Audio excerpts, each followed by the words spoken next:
كي تستريح وبث الدعاء.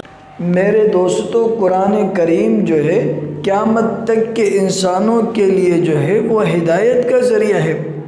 اگر کوئی شخص چاہتا ہے کہ میں کامیاب ہو جاؤں اور سیدھے راستے پہ چلوں، اللہ کے بتائے ہوئے راستے پر چلوں، تو اس کو چاہیے کہ وہ قرآن کریم کو لازم پکڑے۔ اور یہ واحد کتاب ہے، جب یہ نازل ہوئی اور آپ علیہ السلام کو اللہ رب العزت نے مبعوث فرمایا تو اللہ رب العزت نے آسمانوں کے دروازے بند کر دیے۔ اس سے پہلے توریت بھی نازل ہوئی، زبور بھی نازل ہوئی، انجیل بھی نازل ہوئی۔ جب یہ کتابیں نازل ہوئی تو آسمانوں کے دروازے کھلے ہوئے تھے، اور ہوتا یہ تھا کہ جب آسمانوں کے دروازے کھلے ہوئے تھے تو جنات اور شیاطین آسمانوں پر جا کر اللہ رب العزت کی اور فرشتوں کی باتیں سنتے، اور وہ باتیں سن کر آتے اور کاہنوں کو اور جادوگروں کو بتاتے۔ لیکن جب قرآن کریم نازل ہوا اور آپ علیہ السلام کو رسالت ملی، وہ مبعوث ہوئے، تو اللہ رب العزت نے آسمانوں کے دروازے بند کر دیے۔ اب اگر کوئی شیطان یا جن جو ہے وہ آسمانوں پر چڑھ کر فرشتوں کی باتیں سننا بھی چاہے تو ان کو جو ہے بھگا دیا جاتا ہے۔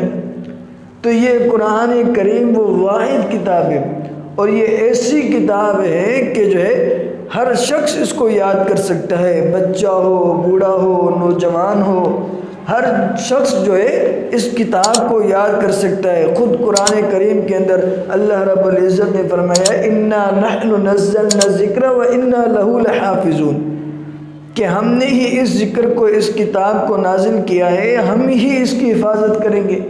چنانچہ توریت بدل گئی، زبور بدل گئی، انجیل بدل گئی، جتنے بھی آسمانی صحیفے نازل ہوئے تھے ان کے اندر تبدیلی آ گئی۔ آج بھی اگر آپ جو ہے توریت کو اٹھا کر دیکھ لیں، زبور کو اٹھا کر دیکھ لیں، انجیل کو اٹھا کر دیکھ لیں، تو امریکہ کے اندر انجیل الگ ہوگا، پاکستان کے اندر الگ ہوگا، انڈیا کے اندر الگ ہوگا، فرانس کے اندر الگ ہوگا۔ تو وہ ان کے اندر رد و بدل آ گئی، تبدیلی آ گئی۔ اور اس کے علاوہ بھی جتنے صحیفے نازل ہوئے تو ان کے لوگوں نے، ان امتوں نے اس کے اندر تبدیلی کر دی، اپنے خواہشات کو جو ہے ان کے اندر پیوست کر دیا۔ لیکن یہ واحد کتاب قرآن کریم جو ہے جس کی حفاظت کا ذمہ اللہ رب العزت نے خود لیا ہے۔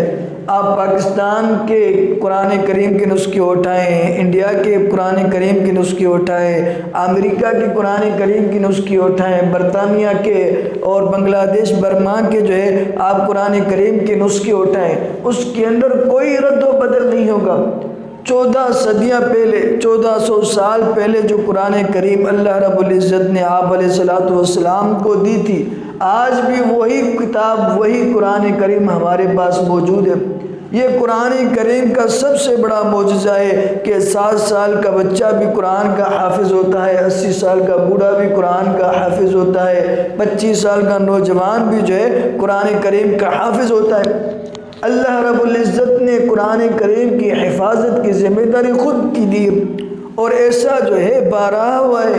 یہودیوں اور عیسائیوں نے یہ خود تجربہ کیا ہے کہ جو ہے وہ انہوں نے توریت کو بھی اکٹھے کیا، انجیل کو بھی اکٹھے کیا، مختلف دوروں کے اندر مختلف ادوار میں جو ہے انہوں نے قرآن کریم کو بھی اکٹھے کیا۔